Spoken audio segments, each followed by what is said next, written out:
Putri Delina hadiri ulang tahun Atzam, sikap Natalie Holzer disorot.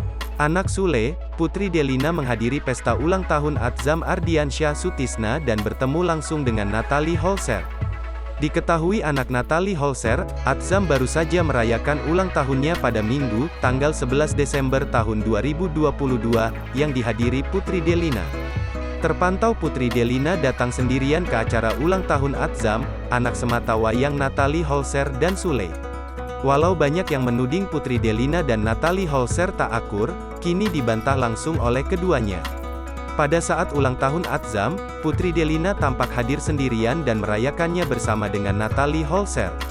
Sikap Natalie Holzer pun menyambut baik Putri Delina saat itu.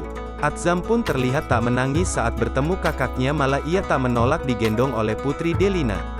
Putri Delina juga berfoto bersama Atzam dan Natalie Holzer dan diposting di laman Instastory-nya.